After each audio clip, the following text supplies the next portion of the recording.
Japanese have attacked Pearl Harbor by air. Ask not what your country can do. Kennedy has been shot. One small step for man. These truths to be self-evident that all men are created equal. Mr. Gorbachev, tear down this wall.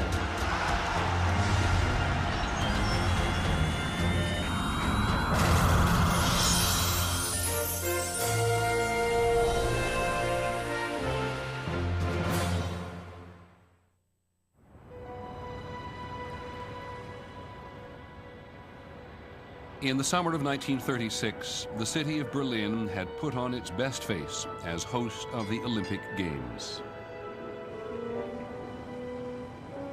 Berlin was a lovely city. It was it was a happy city at that time. It was more attractive as a city for me than were London or Paris. In a world still plagued by the Depression, the capital of Nazi Germany was thriving. The Nazis used the Olympic Games of 1936 to try to project a positive image of the new Germany, to translate the athlete's success into the success of National Socialism. During the Olympics, the uglier side of Hitler's National Socialism was kept under wraps.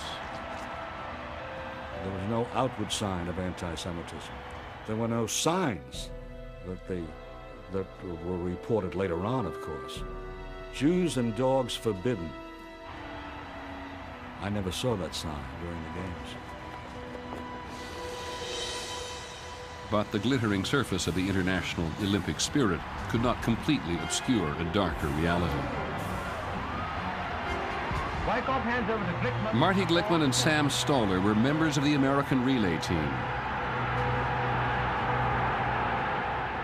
The morning of the day we were supposed to run, we were told, Sam and I, that we were not going to run. No fit American track and field athlete has ever not competed in the Olympic Games, except Sam Stoller and me, the only two Jews on the track team. Marty Glickman is convinced it was politics that kept him out of competition. He believes the American Olympic Committee did not want to embarrass Hitler by having Jews stand on the winner's podium. Almost everything at the Olympics seemed to be going Hitler's way. In event after event, German victories appeared to support his notion of Aryan racial superiority. But then came the 100 meters. The hopes of the American team rested on the son of an Alabama sharecropper, Jesse Owens.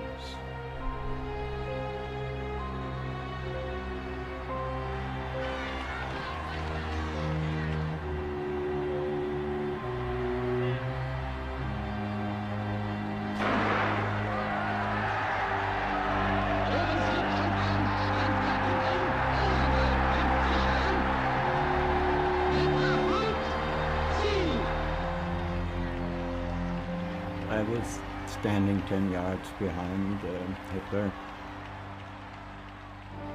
Hitler, hearing the name Jesse Owens, angrily pushed back his chair and with a deep growl on his face, walked right past me and walked out.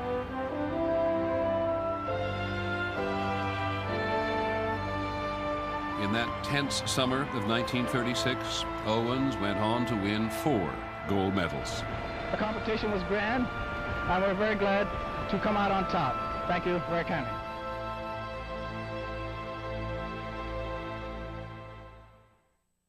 There were other American victories, but Germany won far more medals than any other nation, and with the 11th Olympiad, Hitler had pulled off an international success.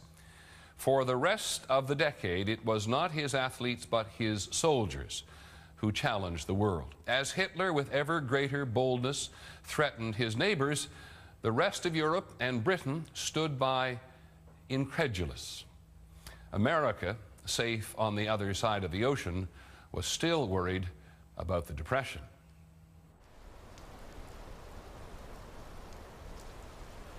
I see 1/3 of a nation ill-housed, ill-clad, ill-nourished. January 1937. The clouds of the Great Depression still hovered over Franklin Roosevelt at his second inauguration. I see millions whose daily lives in city and on farm continue under conditions labeled indecent half a century ago. The president thought that in order to lift the nation's spirits, he had to make the country face the economic crisis head-on, together. And he used a battery of newly available mass media to do that. The government hired photographers to capture the faces of the Great Depression.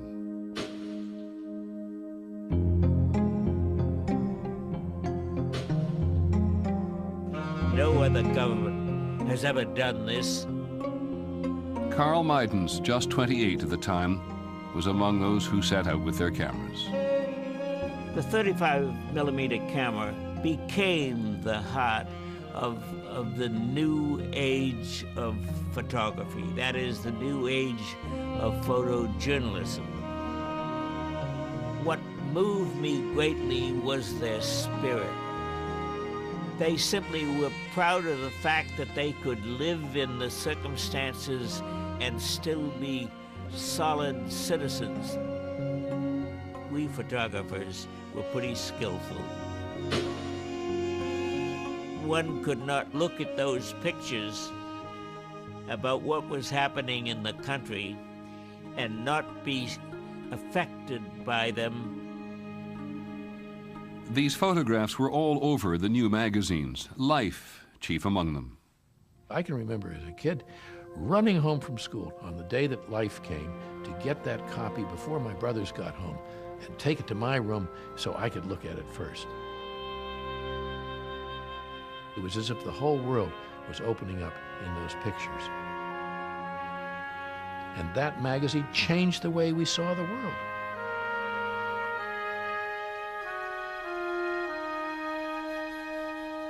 The United States Supreme Court today handed down its long-awaited... At a time when people were desperate for news, radio, more immediate and more trusted than newspapers, became America's favorite way to keep up with events. Maritime labor leaders declared today that... The man who really discovered radio to use it on a massive scale which made history was FDR. He found in order to be able to reach the citizenry, he could use radio. And that was the beginning of the fireside chats. Our capacity is limited only by our ability to work together. He made the difference. People would be glued to their radios all over the country to find out from this man what's happening, what's going on, when can we get work, when will things change? And just as he understood the power of the still photograph and radio, Roosevelt also saw the newsreel as a way to pull the nation together. Boulder Dam put into operation. Giant spurts of water. Always there was something in there. A dam was being built, or a river was being curved, the colossal Triborough Bridge is formally opened by President or a plant was being reopened, or some invention was being announced. There was something good going on. Roosevelt made the White House an amplifier of all that the government was trying to do. Ladies and gentlemen, the President of the United States. 5 years of information through the radio and the moving picture have taken the whole nation to school in the nation's business. We have learned to think as a nation. We have learned to feel ourselves a nation. Ein Volk, ein Reich, ein Wille und eine schönere deutsche Zukunft. In Germany, too, the new mass media were part of the national myth-making machine. Joseph Goebbels, as Hitler's Minister of Enlightenment and Propaganda, controlled the printed press and exploited the power of pictures and sound. Nicht der Staat hat uns geschaffen, sondern wir... At Goebbels' direction, the government put loudspeakers in the streets and made cheap radios available to every shop, school, and home. Every German was now within the sound of Hitler's voice.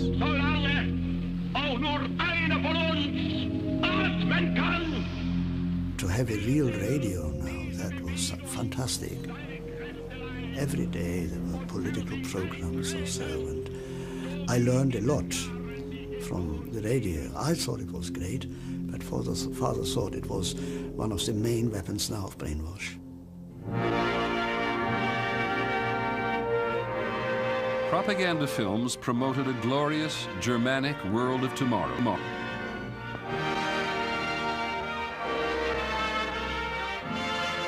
We were told that we were the top nation on earth. We were the chosen people. We were the Herrenrasse, as we called it, the master race. And that we were more intelligent and better looking and stronger than all the others. And that it was our God-given duty to force our life onto all the others. To glorify the master race on film, Hitler's choice was Germany's preeminent filmmaker Fritz Lang. Lang, sensing the time when one could say no to the Führer had passed, left for Paris. The powerful film propaganda post would go to Hitler's second choice, director Leni Riefenstahl. Her film, Triumph of the Will, used the 1934 Nazi Party Congress as a vast backdrop designed to make Hitler look like a god. Military music was played and he marched down the center aisle, flanked by heaven knows how many gorgeously uniformed creatures.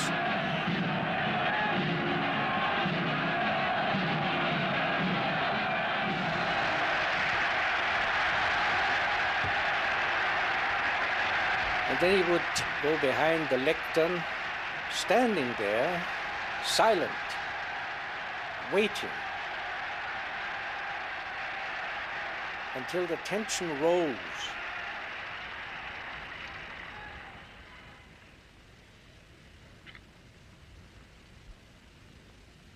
And then he would start. Der 6. Parteitag der Bewegung geht zu Ende. Was für Millionen Deutsche, die außerhalb unserer Reihen stehen, slowly revving up, das große persönliche und geistige Treffen der alten Streiter, until he finally reached a tremendous pitch. War. Diese Führung zu behalten, wahrzunehmen und nicht mehr abzugeben. In ihrer Organisation stahlhart. If you sat in an audience like that, you were swept along. Die Jugend ist uns verschrieben und verfallen mit Leib.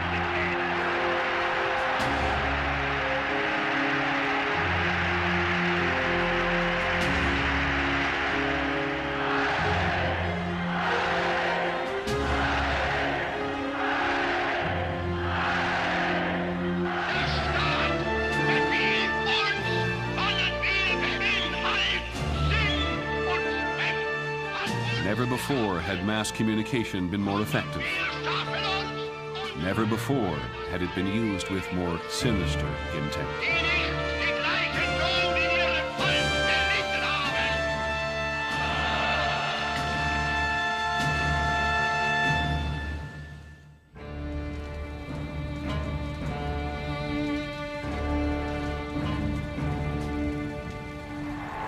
Meine Kommilitonen, deutsche Männer und Frauen,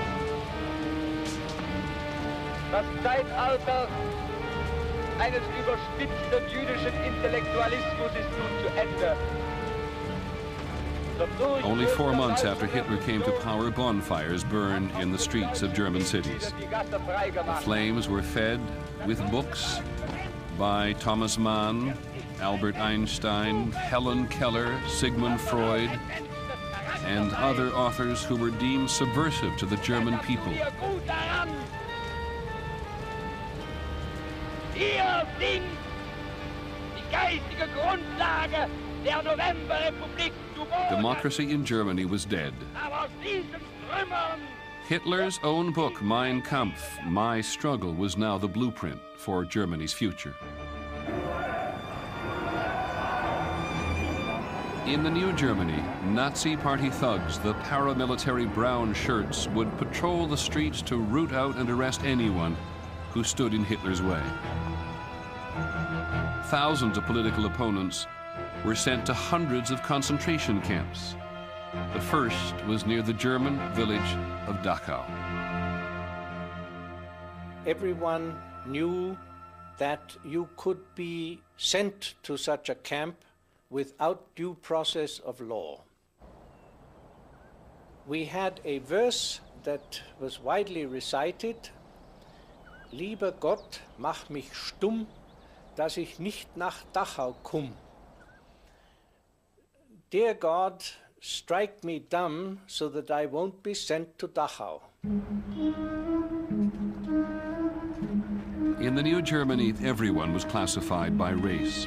In the new Germany, only those who Hitler considered perfect, the purest members of the Aryan race, were welcome.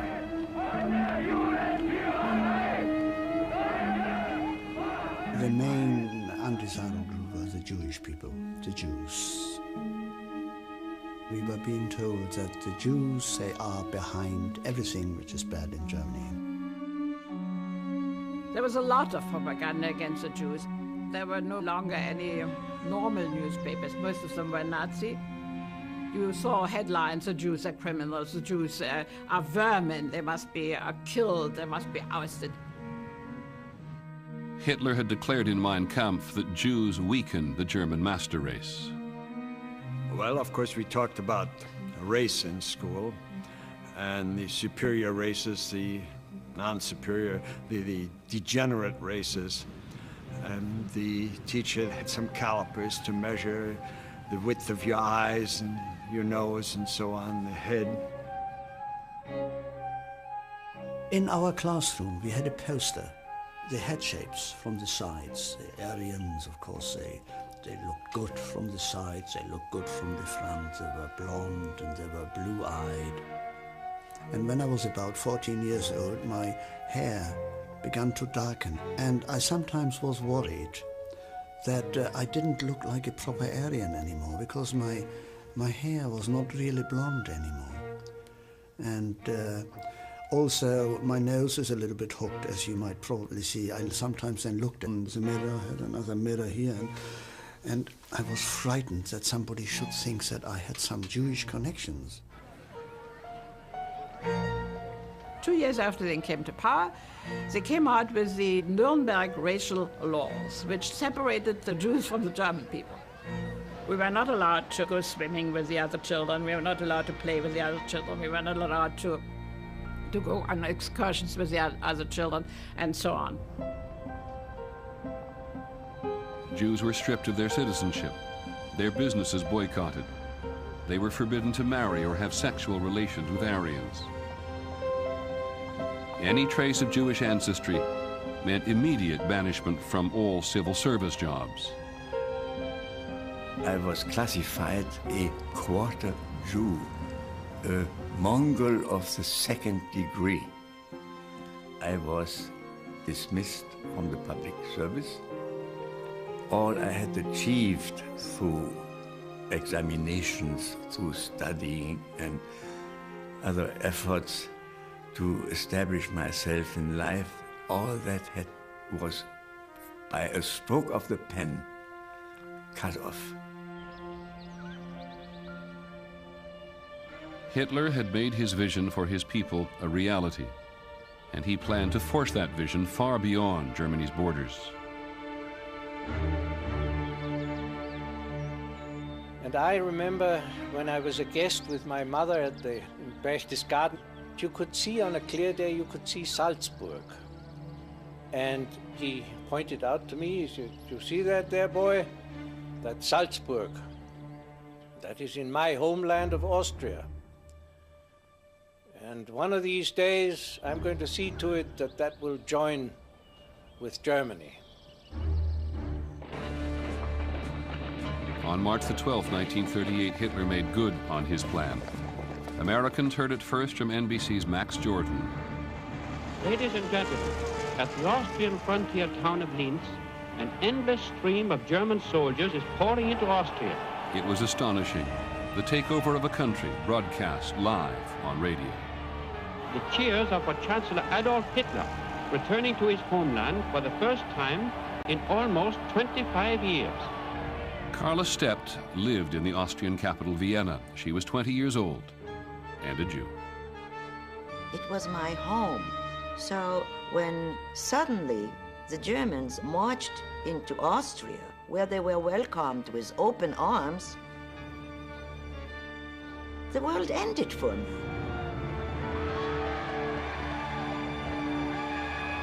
It was a Friday evening. Crowds began to march down, shouting slogans. And I remember one specifically, which was Jude verecke in eigenem Drecke, which translated means Jews perish in your own filth. And it was clear that something was imminent, something was happening. Saturday morning, the brown shirts and black shirts already started to go against the Jewish population. They got Jewish men and women out to scrub the sidewalks on their knees, being kicked by the population standing around them. Hitler wasn't even in Vienna yet. But what took Germany 5 years took Austria 24 hours.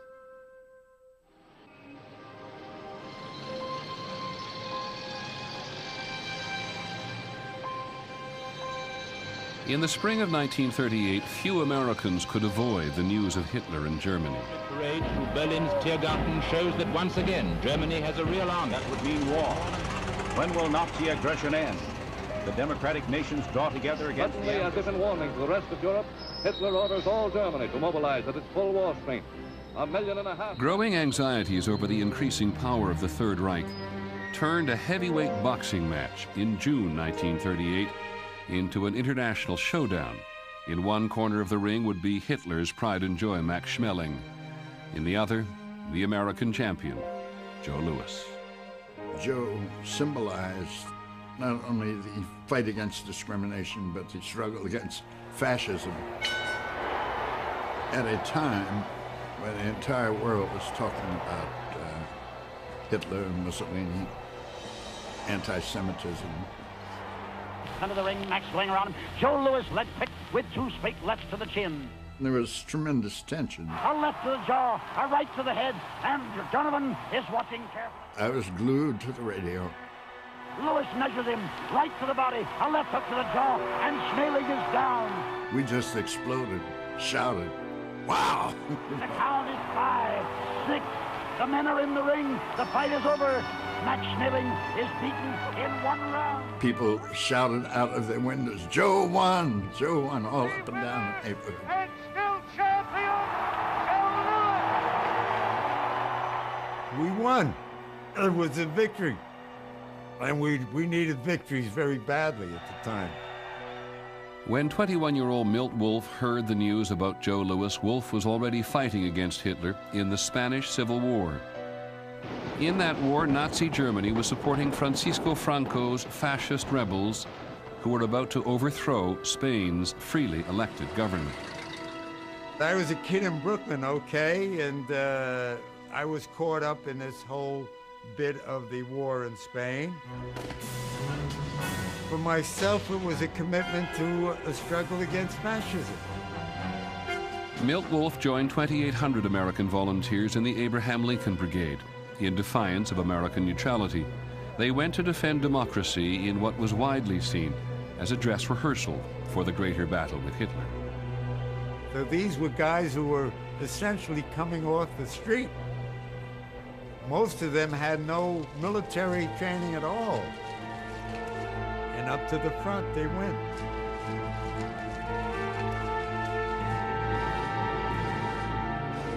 They were hitting us with artillery. And they were strafing us with the German planes. And guys were getting killed and wounded. For myself, the war in Spain gave meaning to the word anti-fascism. By 1938, democracy was doomed in Spain, as it had been in Italy and Austria and Germany. Hitler's ideology and Hitler's armies were a danger to freedom everywhere. It has now reached the stage where the very foundations of civilization are seriously threatened. Let no one imagine that America will escape, that America may expect mercy, that this Western Hemisphere will not be attacked. September the 12th, 1938. The entire civilized world, as a CBS broadcast put it, was anxiously waiting to hear Hitler's next threat. It came in an unprecedented live broadcast from the Nazi Party Congress in Nuremberg. Hitler demanded that the Sudetenland, a region of Czechoslovakia inhabited mostly by German-speaking people, become a part of Germany.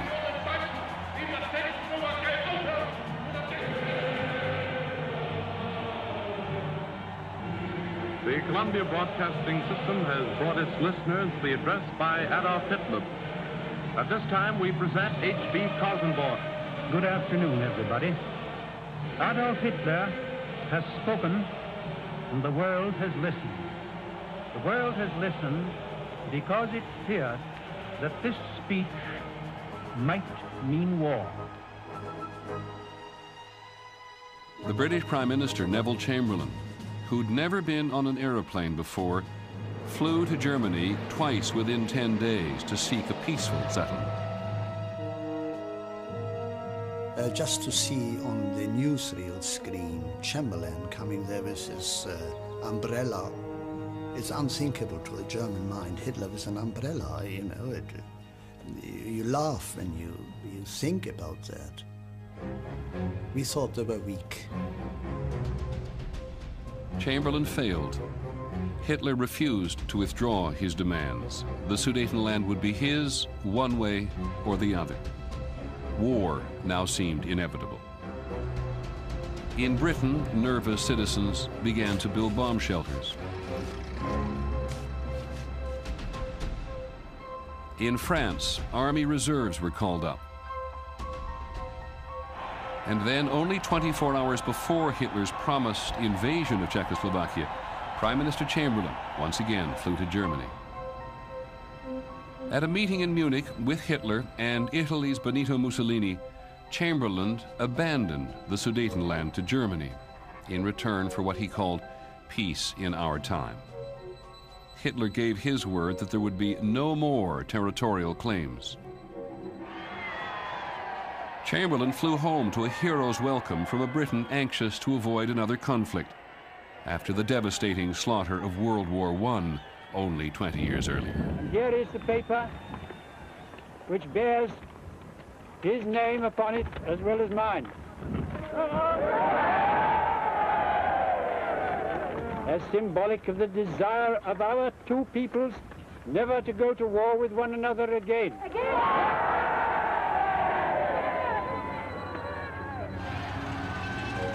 Chamberlain got what he thought was peace. Hitler got the Sudetenland. To us Germans, it was a great thing. Their land is bordering on Germany, and as the Sudeten people were Germans, so we thought, yes, well, why should they live in Czechoslovakia? On October the 1st, 1938, Hitler welcomed 3.5 million Czechoslovakians of German blood into the Reich. Hitler's reception was a replay of Austria.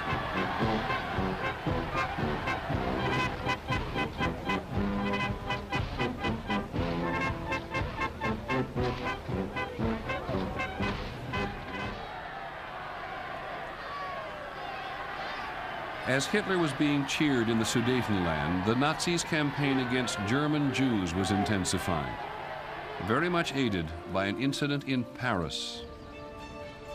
On November the 7th, a young Jew, Herschel Grinspan, distraught over the deportation of his parents, walked into the German embassy in Paris and shot a minor official, Ernst von Rath. Whilst he was fighting death, the newspapers carried headlines, banner headlines against the Jewish people. The Jews have taken off their mask from their face. They have shown now what they want to do to us.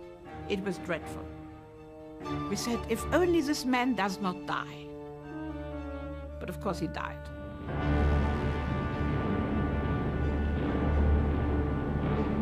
Von Radt's death became Hitler's opportunity. Only a junior diplomat, Von Radt was nonetheless accorded the honors of a fallen hero. The ceremony was intended to inspire revenge. For once, said Joseph Goebbels, the Jews should get the feel of popular anger. That anger exploded on the night of November the 10th, 1938. Kristallnacht. I saw the synagogue in flames. People came from all over. The fire department came. They did not make one effort to put out the flames. Kids were laughing, kids were having fun. I heard, "Kill the Jews, kill the Jews." For 24 hours, Nazi stormtroopers rampaged through Germany and Austria, destroying synagogues and shops. The night of broken glass, in German, Kristallnacht. Scores of people were killed, more than 20,000 arrested. It was now clear there was no future for Jews in Germany. For the first time in America, it broke through a certain part of the awareness that something horrible was happening in Hitler's Germany.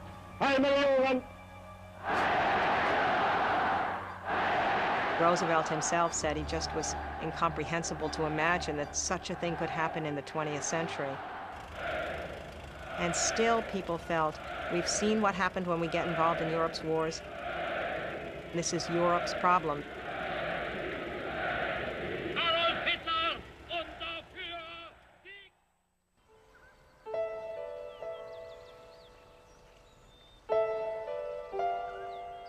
On Easter Sunday, 1939, an enormous crowd came together around the reflecting pool in the nation's capital to hear one of the great voices of modern times, Marian Anderson.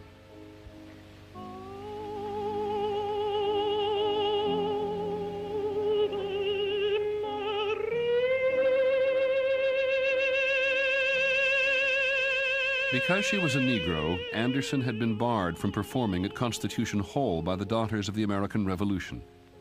When President Roosevelt heard this, he enabled her to sing at the Lincoln Memorial. And I was among the 75,000 people gathered to hear her sing that day. This was a moment maybe even more important to us than what Joe Louis had done when he demolished Max Schmeling.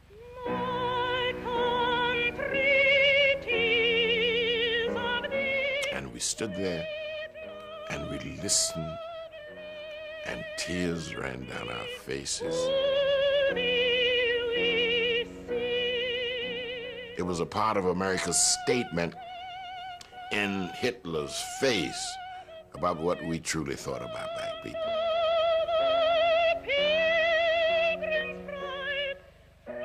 Marian affirmed for all of us what the true meaning of America was.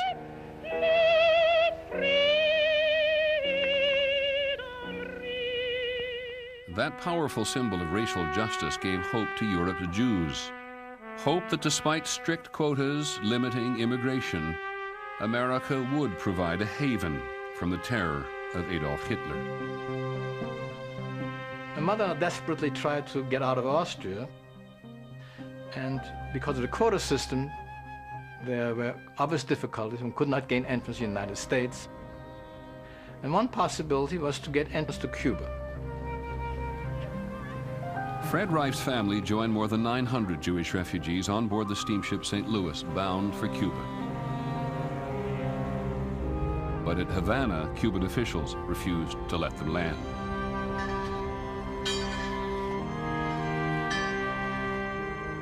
Some suicides started to happen. I remember one person slit his wrists and jumped overboard in the harbor. The fear is, of course, if you can't land in Cuba, then you have to go back to Germany, to a concentration camp. We all knew that. And so the St. Louis turned north towards the United States. For 5 days, the ship sat off the Florida coast while the captain appealed for refuge. Everybody's hopes were up. Franklin Roosevelt was everybody's idol, and nothing will happen to us. America wouldn't let us down. But the United States government did not permit them to land. The passenger sent one last urgent plea directly to President Roosevelt. There was no reply. The St. Louis had no choice but to sail back across the Atlantic. At the last minute, England, France, Holland, and Belgium agreed to take the stranded refugees. But because the war was spreading, over the next 6 years, 660 of the more than 900 passengers would perish at the hands of the Nazis.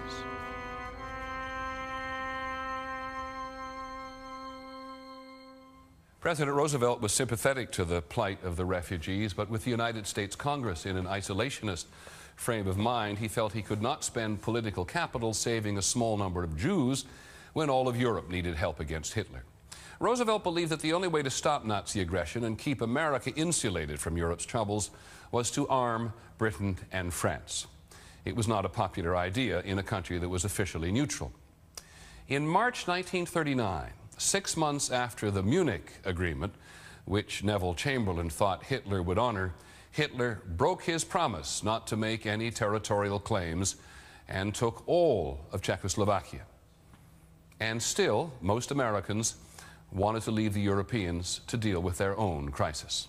America was interested in a very different future.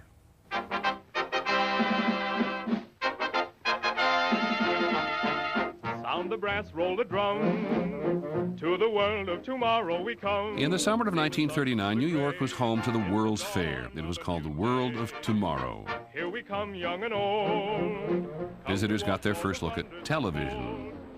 How it worked, we did not know. I didn't ask. I was just in awe of the whole thing. General Motors confidently offered visitors a future without traffic jams. General Electric dreams of easy living with a dishwasher. It was as if all of the dreams of the future were suddenly going to be materialized. Machines were going to make us better people. And here he comes, ladies and gentlemen, walking up to greet you under his own power. It was like science fiction for me, 12 years old, waiting to see the world of tomorrow. Come hail the dawn of a new day.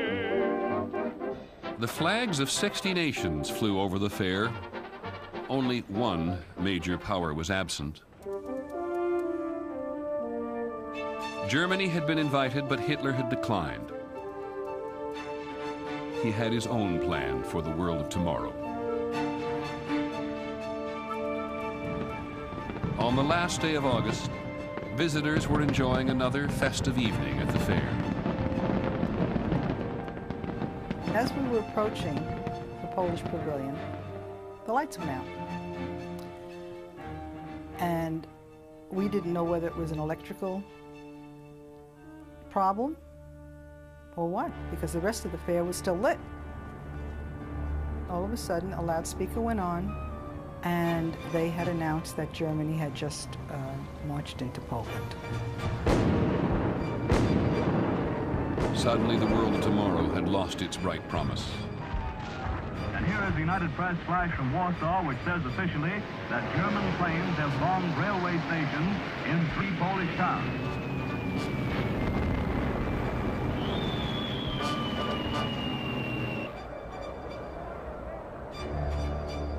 I am speaking to you from the cabinet room at 10 Downing Street. This country is at war with Germany.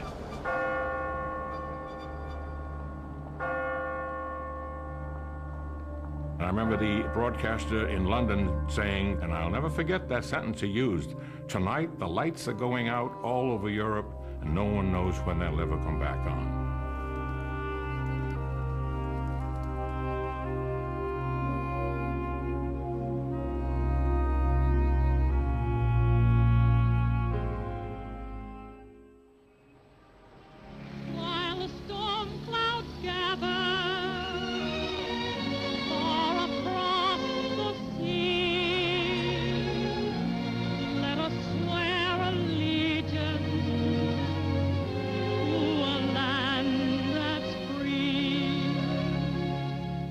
The war in Europe made Americans realize just how blessed they were. In a display of patriotism, flag sails soared.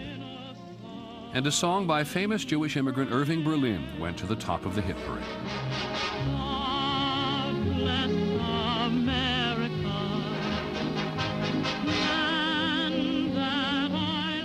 Most Americans still wanted Europe to fight its own battle, but President Roosevelt and a growing number of people knew that they had to prepare for the worst as events in Europe raged out of control.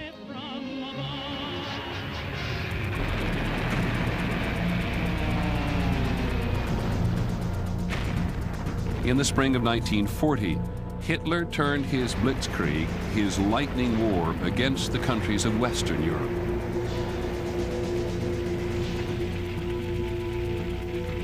I think at that time probably he was at the top point of his power.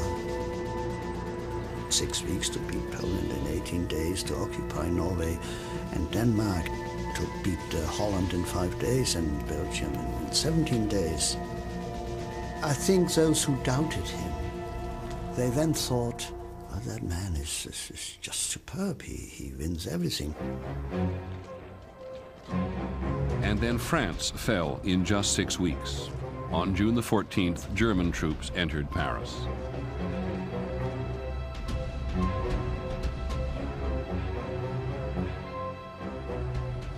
Even as France collapsed, German planes started to attack Britain, the last democratic stronghold in Europe. Still, the United States held back.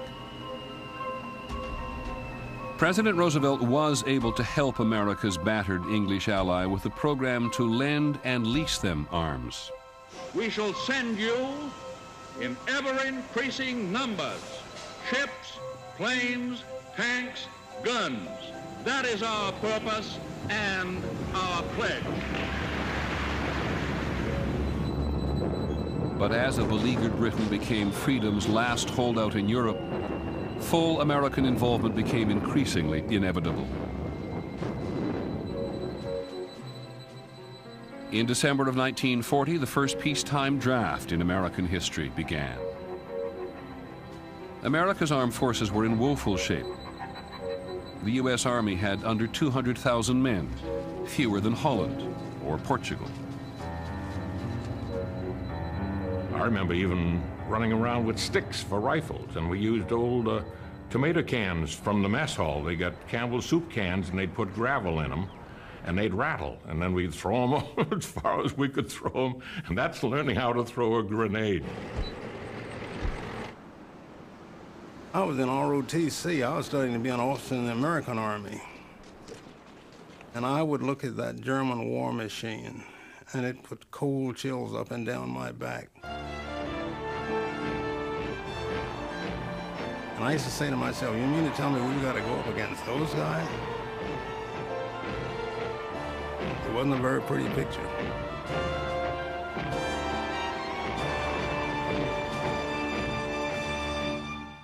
By 1941, history's deadliest conflict was underway, and the very survival of freedom in the world depended on the outcome. That's on the next episode of The Century, America's Time. I'm Peter Jennings. Thank you for joining us.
Ask what your country can do. Kennedy has been shot.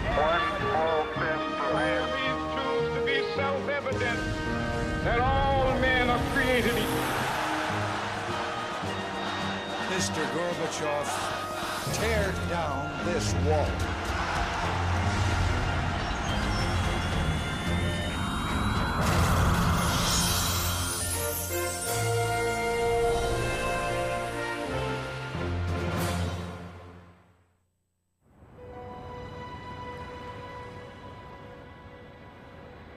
In the summer of 1936, the city of Berlin had put on its best face as host of the Olympic Games. Berlin was a lovely city. It was a joyous, it was a happy city at that time. It was more attractive as a city for me than were London or Paris. In a world still plagued by the Depression, the capital of Nazi Germany was thriving. The Nazis used the Olympic Games of 1936 to try to project a positive image of the new Germany, to translate the athlete's success. Of the new age of photography, that is the new age of photojournalism. What moved me greatly was their spirit. They simply were proud of the fact that they could live in the circumstances and still be solid citizens. We photographers were pretty skillful. One could not look at those pictures about what was happening in the country and not be affected by them. These photographs were all over the new magazines, Life chief among them. I can remember as a kid running home from school on the day that Life came to get that copy before my brothers got home and take it to my room so I could look at it first. It was as if the whole world was opening up in those pictures. And that magazine changed the way we saw the world.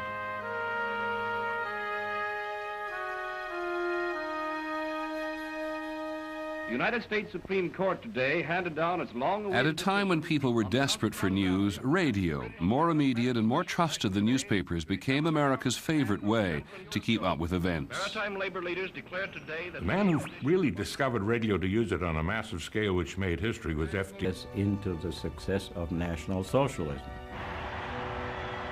During the Olympics, the uglier side of Hitler's National Socialism was kept under wraps. There was no outward sign of anti-Semitism. There were no signs that were reported later on, of course. Jews and dogs forbidden. I never saw that sign during the Games. But the glittering surface of the international Olympic spirit could not completely obscure a darker reality. Hands over to Glickman. Marty Glickman and Sam Stoller were members of the American relay team. The morning of the day we were supposed to run, we were told, Sam and I, that we were not going to run. No fit American track and field athlete has ever not competed in the Olympic Games, except Sam Stoller and me, the only two Jews on the track team. Marty Glickman is convinced it was politics that kept him out of competition. He believes the American Olympic Committee did not want to embarrass Hitler by having Jews stand on the winner's podium. Almost everything at the Olympics seemed to be going Hitler's way. In event after event, German victories appeared to support his notion of Aryan racial superiority. But then came the 100 meters. The hopes of the American team rested on the son of an Alabama sharecropper, Jesse Owens.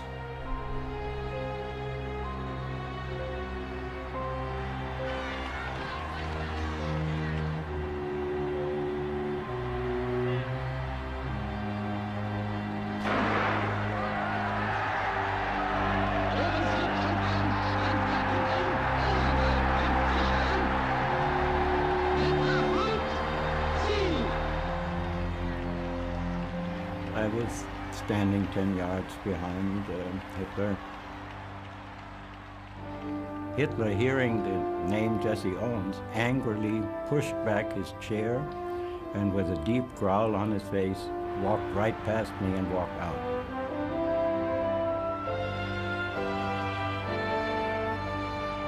In that tense summer of 1936, Owens went on to win 4 gold medals.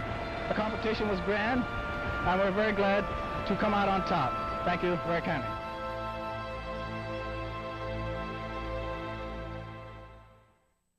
There were other American victories, but Germany won far more medals than any other nation, and with the 11th Olympiad, Hitler had pulled off an international success. For the rest of the decade, it was not his athletes, but his soldiers who challenged the world. As Hitler, with ever greater boldness, threatened his neighbors, the rest of Europe and Britain stood by incredulous. America, safe on the other side of the ocean, was still worried about the Depression.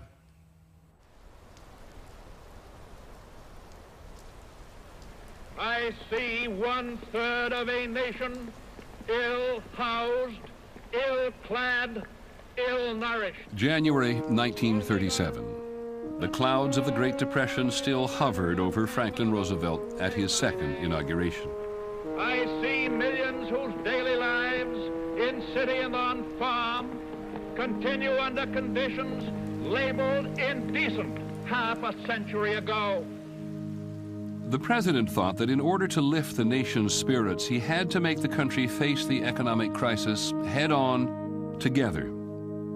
And he used a battery of newly available mass media to do that. The government hired photographers to capture the faces of the Great Depression.